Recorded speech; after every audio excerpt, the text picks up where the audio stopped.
یہ پانچواں اسلام کا پانچواں رکن ہے حج۔ حج میں آپ دیکھتے ہیں مولانا ابوالکلام آزاد رحمۃ اللہ علیہ نے ارشاد فرمایا کہ جس وقت پر میں جدہ کی بندرگاہ پر گیا تو میں نے دیکھا کہ یہ ترک کا رہنے والا ہے، یہ افریقہ کا رہنے والا کالا ہے، یہ یورپ کا رہنے والا گورا ہے، یہ ہندوستان کا رہنے والا سولا ہے، یہ یمن کا رہنے والا گھنگرالے بال والا ہے، یہ ہندوستان کا رہنے والا لمبے بال والا ہے، یہ خوخاس کا رہنے والا لمبی پنڈلی کا ہے، جہاں کے گھٹنے کو جا کر چائنا کا آدمی لگ جاتا ہے، چائنا کا آدمی گڈھا، خوخاس کا آدمی لمبا پنڈلیاں۔ تو کہہ رہے ہیں کہ آج یہ پورے کے پورے ایک لباس میں آ چکے ہیں، یہ پورے کے پورے آج حج کرنے کے لیے آئے ہیں، جن کا لباس ایک ہے، سر پر تاج بھی نہیں ہے، پتہ نہیں چلے گا کہ بازو بادشاہ ہے یا رکشے والا ہے، بازو ہندوستان والا ہے یا بادشاہ ہے، پتہ نہیں چلے گا۔ سر پہ تاج ہوگا تو سمجھ میں آئے گا نا، تاج ہی نہیں ہے۔ اور سینہ اگر پتہ چلے گا کہ بھئی بہت زیادہ طاقتور ہے، چادر اوپر ڈال دی جاتی، پتہ نہیں چلتا کہ اندر سینہ کمزور ہے یا موٹا ہے، وہ بھی نہیں چلتا، کون ہے پتہ ہی نہیں چلے گا۔ اور سب کی زبان ایک، زبان اس کی تمل ہوگی، کیرلا ہوگی، لیکن آج سب کی زبان ایک، عربک، لبیک اللہم لبیک لبیک لا شریک لک لبیک ان الحمد والنعمت لک والملک لا شریک لک۔ آج سب کی زبانیں ایک، سب کا حلیہ ایک، سب کا مقصد ایک۔ بتاؤ تو صحیح کہ آخر کس طاقت نے ان سب کو جمع کر دیا؟ اور یہ قرآن مجید کی طاقت ہے کہ جس نے رنگ اور بھید بھاؤ کو، نسلوں کے امتیازات کو ختم کر کر بتانے رنگ و بو کو چھوڑ اور ملت میں گم ہو جا، نہ ایرانی رہے باقی، نہ تورانی نہ افغانی۔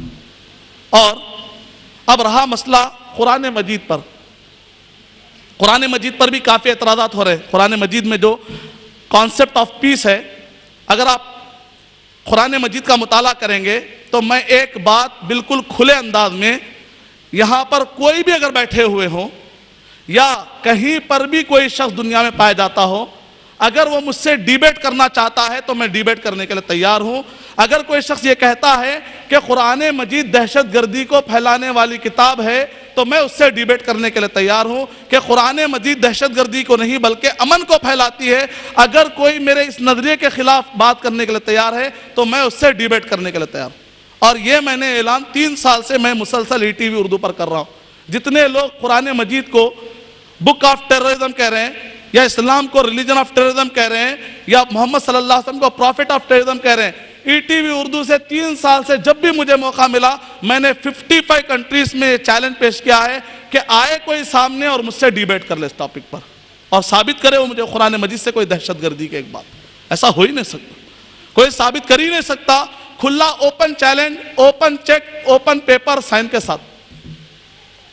وجہ اتنی کانفیڈنس سے بات کہنے کی وجہ ہے کہ قرآن مجید کے تعلیمات بالکل اٹل اور بالکل کھلے اور واضح ہیں۔ پھر بھی لوگ کہتے ہیں نہیں آپ کے پاس تو جہاد کا کانسیپٹ ہے، اس کے بارے میں آپ کیا کہتے ہیں؟ پانی پی کر بتائیں۔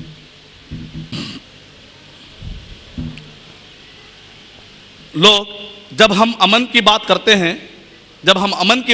ہیں، تو لوگ ہم سے کہتے ہیں جب سے آپ نے اسلام کے 5 ارکان کی آپ نے بات کی، جب سے آپ نے حضرت محمد صلی اللہ علیہ وسلم کی سیرت کی آپ نے بات کی، لیکن آپ جب سے جہاد کی بات نہیں کر رہے ہیں۔ اگر آپ جہاد کی بات کریں گے تو یہی ہے جو اصل دہشت گردی طرف لے کر جا رہا ہے مسلمانوں کو۔ اور لوگوں کے پاس کیا کہہ رہے ہیں؟ جہاد کا مطلب یہ ہے کہ مسلمان کے علاوہ جتنے بھی کافر ہیں دھرتی پر سب کو مار دیا جائے۔ لوگ یہ سمجھتے ہیں جہاد کا مطلب کیا سمجھتے ہیں؟ دنیا میں صرف مسلمان رہ جانا، وہ الہی حکومت کر لینا، باقی جتنے بھی کافر ہیں گلی میں چن چن کے مار دینا۔ عام طور پہ جہاد بولتے پریشان ہوتا ہے، ارے مارنے آ رہے ہیں شاید۔ تو جہاد کا معنی پبلک کے پاس یہی ہے۔ اور بعد نے میڈیا ٹرانسلیشن نے کیا کیا؟ جہاد کا معنی ہولی وار۔ ہولی وار جہاد کا ترجمہ ہو ہی نہیں سکتا۔ عربی زبان میں الحرب المقدسہ کہیں گے، اس کا ٹرانسلیشن ہولی وار ہو سکتا ہے، لیکن جہاد کا ٹرانسلیشن ہولی وار نہیں ہو سکتا۔ یہ بھی بات ہمیں ذہن میں رکھ لینی چاہیے، یہ میڈیا ٹرانسلیشن ہے۔ اور بعض لوگ جہاد کو پڑھ کر کہتے ہیں اسلامک ٹیررزم۔ اسلامک ٹیررزم کا مطلب کیا معلوم؟ سلامتی والی دہشت گردی۔ ایسی کوئی سی نئی دہشت گردی، سلامتی والی دہشت گردی کہیں ہوتی ہے؟ مثال طور پہ اگر میں آپ کو کہوں آپ جب میرے گھر کو آئیں گے تو میں آپ کو ہاٹ آئس کریم کھلاؤں گا، گرم آئس کریم کھلاؤں گا، تو آپ بولیں گے نا بابا نا، دال میں کچھ کالا دکھ رہا، میں نہیں آتا آپ کی دعوت میں۔ گرم آئس کریم کھاتے؟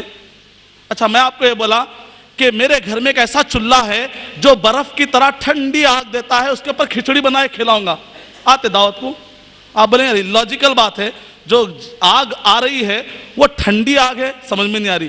تو بالکل اسی طریقے سے اگر کوئی شخص اسلامی دہشت گردی کہتا ہے یا اسلامک ٹیررزم کہتا ہے تو اتنا ہی اللاجیکل اور غیر عقلی جملہ ہے. اور یہ میڈیا کا پھیلا ہوا جملہ ہے. میڈیا کے بعض گوشے, ہم میڈیا کے ہر گوشے کو برا نہیں کہتے, کیونکہ میں جو استعمال کر رہا ہوں یہ بھی میڈیا کے بعض گوشے اپنے کچھ چیزوں کو پروموٹ کرنے کے لیے, اپنے بزنس کو بنانے کے لیے وہ ایسے ٹرم لاتے ہیں. اس کے مقابلے میں ہم کو اسلام میڈیا ڈالنے کی ضرورت ہے. آگے بڑھیے, جو مالدار حضرات ہیں وہ آگے آئے. اسلام میڈیا, اسلام نیوز پیپر, اسلام میگزین, اسلام نیوز چینل جب تک آپ قائم نہیں کریں گے, گلیوں میں جب تک بولتے رہیں گے, اس وقت تک فائدہ ہونے والا نہیں. میڈیا میں آئیے جہاں جہاں آپ کو موقع ملتا. جب مجھے ای ٹی وی اردو پر بولنے کا موقع ملا تو بعض لوگوں نے کہا کہ بھئی آپ ای ٹی وی اردو پر جا کر کہہ رہے ہیں, وہاں تو بات آپ کے جانے کے بعد کبھی فلمیں آتے ہیں, کبھی ناچ گانے آتے ہیں, تو آپ ای ٹی وی پہ کیوں جا رہے ہیں, کہ آپ حرام کام میں سپورٹ نہیں کر رہے ہیں. تو میں نے کہا ای ٹی وی اگر 24 گھنٹے ایک دن میں چلے گا تو میرا پروگرام 1 گھنٹہ چلتا ہے, تو کم سے کم گانے اور بجانے کا 1 گھنٹہ میں نے تو خراب کر دیا نا. فائدہ نہیں ہوا. اگر کوئی شخص کہتا ہے کہ بھئی نیوز پیپر کے اندر گندی تصویریں آتی ہیں, آپ اپنے مدرسے کا اعلان کیوں لگاتے ہیں؟ میں اس لیے لگاتا ہوں اس نیوز پیپر میں گندے جگہ نہ آنے کے لیے. اتنا ایریا تو میں نے خراب کر دیا نا, کم سے کم اس کا حصہ میں نے چھین لیا. پازیٹیو کیوں نہیں سوچتے ہم لوگ؟ گلاس میں اگر پانی ہے تو آدھا پانی کہنے کے بجائے آدھا پانی کم ہے کیوں کہتے ہیں ہم؟ آدھا پانی بھرا ہوا ہے کیوں نہیں کہتے؟ پازیٹیو سوچ کیوں نہیں ہمارے اندر؟ اور اگر کوئی مجھے 100% اسلامی چینل پر بلائے تو ضرور میں جا کر لبیک کہوں گا, لیکن اگر نہیں ملاتا ہے تو مجھے اگر کوئی غیر مسلم بھی چینل پر بلا کر مجھے اسلام کی بات کرنے کا موقع دیتا ہے تو اللہ کی قسم میں رینگتے بھی جانا پڑا تو میں جاؤں گا. ضروری ہے, وقت کا تقاضا ہے. گھروں میں یا اپنے ہی بند کمروں میں یا اپنے ہی مساجد میں کہنے سے مسئلہ حل ہونے والا نہیں ہے, کیونکہ باطل میڈیا کو استعمال کر رہا ہے. شیخ بن باز رحمۃ اللہ علیہ نے ارشاد فرمایا, باطل میڈیا کو استعمال کر کے تمہارے گھرانوں کو تباہ کرتے جا رہا ہے. اس کے مقابلے میں بھی اگر تم print media, electronic media, movies اور کیمرے استعمال کرتے ہوئے, ٹی وی استعمال کرتے ہوئے اس باطل کا مقابلہ نہیں کرو گے تو پھر حق پرست کے دل ٹھنڈے ہونے سے دور ہو جائیں گے. حق پرستوں کا دل اگر ٹھنڈا کرنا ہو تو تم کو چاہیے کہ تم میڈیا کو استعمال کرو. کون کرے؟ شیخ بن باز رحمۃ اللہ علیہ. تو ضرورت اس بات کی ہے کہ یہ اسلامک ٹیررزم ایسے اصطلاحات اس لیے پھیل رہے ہیں کیونکہ ہم مقابلے میں ہمارے پاس کوئی آلٹرنیٹ نہیں ہے. اگر رہتا تو سامنے والا خبریں ڈالنے کے لیے 100 مرتبہ سوچتا. چونکہ ہمارے پاس کوئی نیوز پیپر نہیں ہے اس لیے سامنے والا آسانی کے ساتھ ڈال رہا, اس کو رکانے والا کوئی بھی نہیں ہے. تو الجہاد کا معنی بھی اسی طریقے سے ہو گیا. لوگ کیا سمجھتے ہیں جہاد کا معنی یہ ہے کہ مسلمان غیر مسلم کو مار دینا. ایسا نہیں ہے. کیا جہاد کا معنی غیر مسلم کو مار دینا ہے؟ بات ایسی نہیں ہے. میں نے اس پر بہت زیادہ گہرائی کے ساتھ مطالعہ کیا. دنیا کے ہر شخصیت کی کتاب کا میں نے مطالعہ کرنے کی کوشش کی.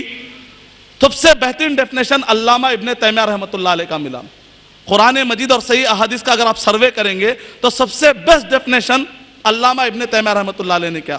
ان سے پوچھا گیا کہ شیخ العبودیہ کتاب کے اندر شیخ جہاد کا معنی کیا ہے؟ تو شیخ ابن تیمیہ رحمۃ اللہ علیہ نے ارشاد فرمایا, جہاد کا معنی یہ ہے کہ ظالم کے ہاتھ کو پکڑ لیا جائے. یہ نہ دیکھا جائے کہ ظالم مسلمان ہے یا غیر مسلم ہے, یہ نہیں دیکھا جائے گا. اگر ظلم کرنے والا مسلمان ہے تب بھی ہم ظالم کے ہاتھ کو روکیں گے. اگر ظلم کرنے والا غیر مسلم ہے تو اتھارٹی غیر مسلم کا ہاتھ بھی روک سکتا ہے.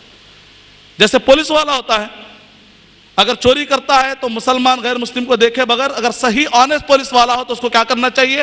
یہ نہیں دیکھنا چاہیے کہ مسلم غیر مسلم ہے, چوری کرنے والے کو سزا دینی چاہیے. تو جہاد کا معنی بھی یہی ہے. آپ کہیں گے کہ کوئی ایک آسان مثال دے دو. اگر آپ کو میں ڈیپ دوں گا تو بہت سارے مثالیں ہو سکتی ہے, لیکن ایک ایسی مثال جو آپ کو سب کو یاد ہے کہ جہاد کا معنی صرف کافر کو مارنا نہیں ہے. جہاد کا معنی ہے ظالم کے ہاتھ کو پکڑنا, چاہے ظالم مسلم ہو یا غیر مسلم.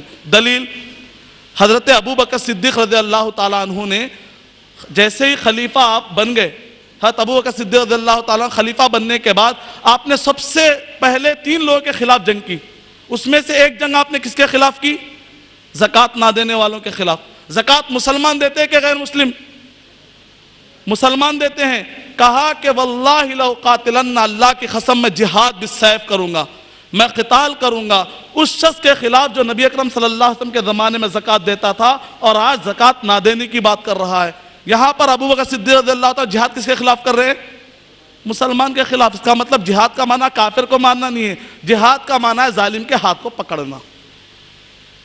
اور قرآن مجید کے اندر بھی اگر آپ پڑھیں گے سورہ حجرات نمبر 49 کی آیت نمبر 7، 8 اور 9، وَإِن طَائِفَتَانِ مِنَ الْمُؤْمِنِينَ اقْتَتَلُوا فَأَصْلِحُوا بَيْنَهُمَا فَإِن بَغَتْ إِحْدَاهُمَا عَلَى الْأُخْرَى فَقَاتِلُوا الَّتِي تَبْغِي۔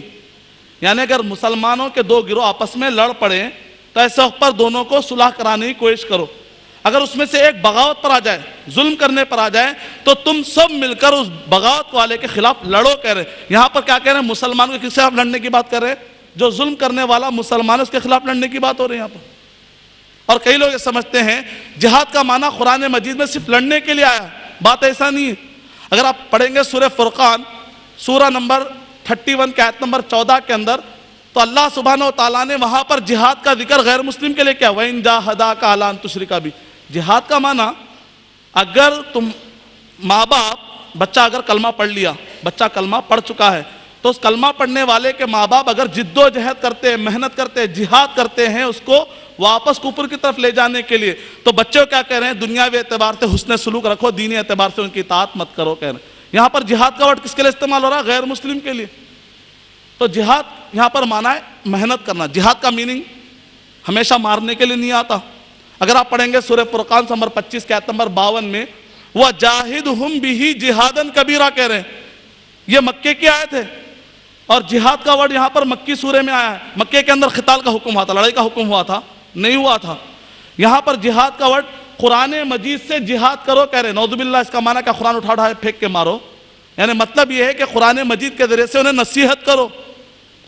سورہ تحریم سورہ نمبر 66 کے آیت نمبر 9 میں اللہ سبحانہ و تعالیٰ نے جہاد کو دعوت اور اصلاح دونوں کے لیے استعمال کیا ہے۔ یا ایھا النبی جاہد الکفار والمنافقین، اے نبی اکرم صلی اللہ علیہ وسلم آپ جہاد کیجئے کافروں کے اور منافقین کے خلاف۔ یہاں پر جہاد دعوت اور اصلاح کے معنی میں، دلیل یہ ہے اگر یہاں پر جہاد مارنے کے معنی میں ہے تو نبی اکرم صلی اللہ علیہ وسلم کی پوری سیرت پڑھ لیجئے۔ آپ نے کسی بھی منافق کو قتل کیا؟ آپ نے قتال کی؟ کوئی جنگ ہے، جنگ بدر، جنگ احد جیسا ہوئی؟ منافقین کے خلاف کوئی جنگ ہوئی؟ نہیں ہوئی۔ تو کیا نبی اکرم صلی اللہ علیہ وسلم نے اس آیت پر عمل نہیں کیا کہیں گے؟ بات ایسی نہیں۔ یہاں پر جہاد کا معنی قتل کے معنی میں ہے ہی نہیں۔ علامہ ابن قیم رحمۃ اللہ علیہ نے ارشاد فرمایا یہاں پر جہاد کا معنی اصلاح مراد ہے، اور اسی کے آیت کے اندر کفار کا ورڈ ہے دعوت مراد ہے۔ قرآن مجید میں جہاد کا ورڈ صرف مارنے کے لیے نہیں آیا۔ اور اس کے بعد پھر مزید ایک اعتراض کا ارون شوری جو ہندوستان کے ایک ٹاپ کے میگزین لکھنے والے ہیں، تعجب ہوتا ہے کہ وہ ٹرانسلیشن سے قرآن مجید پڑھ رہے ہیں، اس وجہ سے وہ اسلام کے خلاف بہت لکھتے ہیں۔ میری بات اگر ان تک پہنچ رہی ہو کسی بھی طریقے سے تو میں ان سے کہوں گا کہ اگر آپ ڈائریکٹ عربی پڑھیں جیسا کہ مورس بکائے نے پڑھی، مورس بکائے ملک فہد غفر اللہ لہو کے جب علاج کر رہے تھے تو اس وقت پر مورس بکائے جو فرانس کے تھے گالی دے رہے تھے محمد صلی اللہ علیہ وسلم کو، قرآن مجید کو۔ تو ملک فہد رحمۃ اللہ علیہ نے کہا کہ تم گالی کیوں دے رہے ہو قرآن مجید کو؟ تم نبی اکرم صلی اللہ علیہ وسلم کو گالیاں کیوں دے رہے ہو؟ تو مورس بکائے نے کہا کہ اس لیے کہ قرآن مجید میں یہ ہے۔ تو ملک فہد رحمۃ اللہ علیہ نے کہا کیا تم نے قرآن مجید کو ترجمے سے پڑھا ہے یا ڈائریکٹ پڑھا ہے؟ کہا کہ نہیں، میں نے تو قرآن مجید کو ترجمے سے پڑھا ہے۔ کہا کہ یہی وجہ ہے۔ اورینٹلسٹ مستشرقین نے قرآن مجید کے 70 زبانوں میں ترجمے کیے ہیں، اور ہر ترجمے کے پریفیس میں انہوں نے کیا لکھا جانتے ہیں؟ ھذا الکتاب ادعاہ بہ محمد صلی اللہ علیہ وسلم، یہ وہ کتاب ہے جس کو گھڑ لیا ہے محمد صلی اللہ علیہ وسلم نے، یہ اللہ کی کتاب نہیں ہے۔ مستشرقین نے پریفیس میں لکھ دیا ہے۔ جیسے آپ یہ کتاب پڑھیں گے تو کس کو اثر کرے گا؟ تو ملک فہد رحمۃ اللہ علیہ نے کہا کہ تم عربی سیکھو، اس کے بعد اسلام پر اعتراض کرو، ورنہ تمہیں اسلام پر اعتراض کا حق نہیں ہے۔ تو کہا مورس بکائے نے 2 سال مکمل 365 دن اور 365 دن 2 سال مکمل محنت کر کے انہوں نے عربی سیکھی، اور ہم کو ابھی عربی سیکھنے کا ٹائم ہمارے پاس تو ہے نہیں، لیکن غیر مسلم عربی سیکھ رہا ہے۔ سیکھنے کے بعد اس نے قرآن مجید کو پڑھا، اور اس کے بعد اس نے کتاب لکھی اطلاع بائبل، اطلاع قرآن اور اطلاع سائنس، اور کہا کہ قرآن مجید کے اندر ماڈرن سائنس سے متعلق 1000 سے زیادہ آیتیں ہیں۔ قرآن مجید کے اندر ماڈرن سائنس سے متعلق 1000 سے زیادہ آیتیں ہیں۔ سائنس ابھی 700 آیتوں تک پہنچ چکی ہے۔ سائنس کے پاس ابھی اتنے وسائل نہیں ہے کہ باقی کے 300 آیتوں کو ثابت کر چکے، چونکہ قرآن مجید ایڈوانس ہے اور سائنس ابھی بیکورڈ ہے، اور کہا لا الہ الا اللہ محمد رسول اللہ۔ تو اسی طریقے سے ارون شوری صاحب بھی اگر وہ ڈائریکٹ عربی میں پڑھیں گے تو مجھے یقین ہے کہ وہ ایک دن لا الہ الا اللہ محمد رسول اللہ پڑھ لیں گے انشاءاللہ۔ لیکن انہوں نے چونکہ عربی میں پڑھا نہیں، ٹرانسلیشن پڑھا ہے، تو انہوں نے اعتراض کیا۔ کیا اعتراض کیا جانتے ہیں آپ؟ تعجب کریں گے، بڑا فنی اعتراض ہے، بڑا فنی جو ایلیگیشن ہے۔ کہتے ہیں سورہ توبہ سورہ نمبر 9 کی آیت نمبر 5 کے اندر اللہ تعالیٰ نے کہا سارے ہندوؤں کو مار دینا چاہیے۔ میں چیلنج کرتا ہوں کہ کوئی مجھے قرآن مجید میں ہندو ورڈ بتا دے۔ قرآن مجید میں ہندو ورڈ ہے ہی نہیں۔ قرآن مجید میں کافر کا ورڈ ملے گا، مجوسی کا ورڈ ملے گا، ہندو ورڈ ملے گا ہی نہیں۔ تو پورے ہندوؤں کو مار دو، قرآن مجید میں ورڈ کہاں سے لاؤ گے؟ نہیں لا سکتے کوئی۔ اس کا مطلب ترجمہ انہوں نے پڑھا ہے اور کہا بریکٹ میں انہوں نے ہندو ڈال دیا، کافر کے بریکٹ میں ہندو ڈال دیا۔ مطلب یہ ہے کہ وہ خود ایکسٹرا آرڈنری اس سے مروب ہو کر اپنے آپ کو داخل کر رہے ہیں، تو ان کی مرضی۔ وہاں پر اصل میں کفار قریش مراد ہے۔ اور اس کے بعد انہوں نے آیت نمبر 7 کوٹ کی۔ میں پوچھنا چاہتا ہوں کہ آیت نمبر 6 انہوں نے کوٹ نہیں کی۔ بک آف فتاوا جو ارون شوری کی کتاب ہے، بک آف فتاوا کے اندر جو تقریباً آپ کو پیج نمبر 425 کے لگ بھگ اطراف میں آپ کو مل جائے گا صفحے پر، کہ آیت نمبر 5 پہ اعتراض کیا، آیت نمبر 7 پر انہوں نے اعتراض کیا۔ یہ 6 انہوں نے کیوں نہیں کوٹ کی؟ اچانک 5 سے 7 پر جمپ کیوں کیے؟ اس کی وجہ یہ ہے کہ جو کچھ بھی انہوں نے اعتراض کیا اس کا جواب آیت نمبر 6 میں موجود ہے۔ آیت نمبر 5 میں کیا ہے؟ اللہ تعالیٰ وہاں پر ایک کانٹیکس میں کہہ رہے ہیں۔ کیا کانٹیکس میں؟ جو کفار قریش ہے ان کو جہاں کہیں پاؤ قتل کر دو۔ تو کفار کے بارے میں آ رہا ہے، تو انہوں نے کیا کہا؟ سارے کفار مراد ہے، سارے کفاروں کو جہاں چاہے پاؤ مار دو۔ اگر وہی معنی ہوتا تو پھر نبی اکرم صلی اللہ علیہ وسلم مکہ جب فتح ہوا تو سب کو مار دیتے تھے، معاف کیوں کرتے تھے؟ اور نبی اکرم صلی اللہ علیہ وسلم انتقال سے پہلے آپ نے 10ویں ہجری میں آپ نے نجران سے جو کہ عیسائی تھے آپ نے معاہدہ کیا۔ معاہدہ کیوں کرتے تھے؟ قتل کراتے تھے، سب کو مارنے کا معنی ہوتا تھا۔ اور یہ معاہدہ ابو بکر صدیق رضی اللہ تعالیٰ کے زمانے میں موجود تھا، یہ معاہدہ حضرت عمر رضی اللہ تعالیٰ کے زمانے میں بھی موجود تھا۔ اگر مارنے کا حکم ہوتا تو پھر معاہدہ کیوں کرتے تھے؟ سمپل لاجک، زیادہ ڈیپ میں جانے کی ضرورت نہیں ہے، سمپل لاجک ہے۔ آیت نمبر 6 میں کیا ہے؟ اس کا جواب ہے اگر بیٹل فیلڈ میں بھی وَإِنْ أَحَدٌ، جس سے کہ میں نے اپنی بات کی شروعات کی، وَإِنْ أَحَدٌ مِّنَ الْمُشْرِكِينَ اسْتَجَارَكَ، اگر مشرکین میں سے بیٹل فیلڈ میں سے جنگ کے دوران اگر کوئی مشرک یا کوئی بھی قاتل کافر اگر تم سے پناہ مانگے تو کیا کرنا چاہیے؟ مار دو نہیں کہہ رہا قرآن، کہہ رہا مار دو کی بات نہیں کہہ رہا قرآن میں۔ کیا کہہ رہا ہے؟ اگر کوئی بھی مشرک جنگ کے دوران ایک آدمی، اگر پورے لوگ لڑ رہے ہیں اس میں سے ایک آدمی کہتا ہے کہ مجھے پناہ دے دو، تو کہہ رہے ہیں جیسا نماز پڑھنا فرض ہے ویسے ہی امن دینا فرض ہے۔ فَأَجِرُهُ، امن دینا فرض ہے، نہ صرف امن دینا فرض ہے، ثُمَّ أَبْلِغْهُ مَأْمَنَ حَتَّى يَسْمَعَ كَلَامَ اللَّهِ، ظاہر بات ہے آپ قرآن میں سنائیں گے، کیونکہ اس کو امن دے کر ہم دنیا میں تو امن دیں گے لیکن آخرت میں امن نہیں دیں گے، جہنم سے تو کیسی بات ہوگی، لہذا اس کو ہم قرآن میں سنائیں گے۔ ہو سکتا ہے یعنی اسلام اگر دعوت کا موقع ملے تو جنگ کے دوران بھی اگر دعوت کا موقع ملتا ہے تو دعوت کے موقع کو نہیں چھوڑنا چاہیے، امن کے موقع کو نہیں چھوڑنا چاہیے۔ اسلام اس حد تک امن کی بات کرتا ہے۔ اور کیا کہا؟ ثُمَّ أَبْلِغْهُ مَا مَنَعَ، نہ صرف امن دو بلکہ امن کی جگہ پر لے جا کر سیف طریقے سے رکھو۔ کر میں پوچھنا چاہتا ہوں دنیا کا وہ کون سا قانون ہے؟ آپ نے قانون پڑھے ہیں، آپ نے فرانس کا قانون پڑھا ہے، آپ نے UK، جرمنی اور آپ نے امریکہ کا قانون پڑھا ہے۔ میں پوچھنا چاہتا ہوں کہ سارے قوانین آپ کے پاس آپ کے انٹرنیٹ پر اویلیبل ہیں، دنیا کا وہ کون سا قانون ہے جو اپنے ماننے والوں کو یہ حکم دیتا ہے کہ جنگ کے دوران اگر کوئی امن مانگے تو امن دینا تم پر فرض ہے؟ سوچو مت کہ وہ آدمی کیا کرے گا۔ اب ہو سکتا ہے آپ کے ذہن میں آئے ارے ہو سکتا ہے وہ اندر گھس کر ہو سکتا ہے سازش کرے گا، ہو سکتا ہے کہ اندر آ کے کچھ کانسپریسی، ایک ہیومن نیچر ہے، سوال آ سکتا ہے آپ کو، ہو سکتا ہے کہ امن کے بہانے اندر آ کر ہو سکتا ہے کچھ سازش کر رہا ہوگا۔ تو اللہ تعالیٰ کیا کہہ رہے ہیں؟ سورہ انفال سورہ نمبر 8 کے آیت نمبر 60 اور 61 میں اللہ سبحانہ وتعالیٰ کہہ رہے ہیں وَإِن جَنَحُوا لِلسَّلْمِ، اگر ایک آدمی پناہ مانگتا ہے، سورہ توبہ سورہ نمبر 9 کے آیت نمبر 6، اگر پوری قوم پناہ مانگتی ہے تب بھی پناہ دے دینا چاہیے۔ فَجْنَا لَهَا، تو تم کو پناہ دینا چاہیے کہہ رہے ہیں۔ دماغ میں اگر ہو سکتا کانسپریسی کریں گے، لوگ سازش کریں گے۔ وَإِن يُرِيدُوا أَن يَخْدَعُوكَ فَإِنَّ حَسْبَكَ اللَّهُ، اگر وہ لوگ دغا بازی کریں گے، تمہیں نقصان پہنچانے کی کوشش کریں گے، اللہ سبحانہ و تعالیٰ کے حفاظت کرنے کی ذمہ داری کس کی ہے؟ اللہ سبحانہ و تعالیٰ کی، لیکن تم کو پناہ دینا ضروری ہے۔ اس حد تک بات ہو رہی ہے۔ امن کی بات سے متاثر اس حد تک ہوئے کہ دنیا میں مسلمانوں کے قافلے جہاں جہاں گئے، WT آرنلڈ نے یہ بات لکھی ہے، WT آرنلڈ نے بات لکھی ہے کہ مسلمانوں کے تاجروں کے قافلے جب انڈونیشیا پہنچے تو تاجروں کے حسن اخلاق کو دیکھ کر انڈونیشیا کے لوگوں نے کلمہ قبول کر لیا، ملیشیا کے لوگوں نے قبول کر لیا۔ میں پوچھنا چاہتا ہوں کہ انڈونیشیا اور ملیشیا کے پاس کون سی تلوار تھی جو جا کر وہاں پر ان کو تلوار کی بنیاد پر وہاں پر کلمہ پڑھایا گیا؟ ایسی بات ہے ہی نہیں۔ اور آپ تعجب کریں گے، ہلاری کلنٹن جو قریب میں اخباروں کی سرخیاں بات بنی ہوئی تھی، لوگ یہ کہتے ہیں نا تلوار کے زور پر اسلام پھیلا، تلوار کے زور پر اسلام پھیلا۔ میں آپ کو بتانا چاہوں گا ایک مثال تو آپ کے پاس ہے۔ ہلاری کلنٹن کو اگر آپ لے لیجئے یا abcnews.com اگر آپ پڑھ لیجئے، یا اسی طریقے سے آپ المناک ڈائجسٹ پڑھ لیجئے آپ، جس کے اندر 1930 سے لے کر 1985 کا سروے پیش کیا گیا ہے۔ ان سب کے اندر یہ بتایا گیا ہے کہ یورپ اور امریکہ میں فاسٹسٹ گروئنگ ریلیجن، سب سے زیادہ تیزی کے ساتھ پھیلنے والا مذہب کون سا ہے؟ اسلام ہے۔ ہم یہ پوچھنا چاہتے ہیں کہ یورپ اور امریکہ کے اندر مسلمانوں کی کون سی تلوار فی الوقت کام کر رہی ہے؟ وہاں پر کون سا جہاد چل رہا ہے فی الوقت؟ ڈومینیشن میں تو خود وہاں کے غیر مسلم حضرات ہیں۔ آپ تعجب کریں گے کہ WTC کے موقع پر کتنے لوگ مرے ہوں گے آپ کے حساب سے؟ 3000 سے 4000، اس سے زیادہ نہیں ہے۔ WTC کے وقت پر مرنے والوں کی تعداد کتنی ہے؟ 3000 سے 4000۔ اس کے بدلے میں افغانستان پہ جب بمباری ہوئی کتنے مرے؟ 6000۔ یعنی کہ 6000 مسلمانوں کو دنیا سے انہوں نے اڑا ڈالا۔ 6000 مسلمان افغانستان کے معصوموں کو، جبکہ آج کے بھی جنگوں کے اصولوں کے حساب سے معصوموں کو نہیں مارنا چاہیے، شہریوں کو نہیں مارنا چاہیے، لیکن بہرحال افغانستان کے 6000 معصوم شہریوں کو مار دیا گیا۔ یہاں پر 6000 گئے۔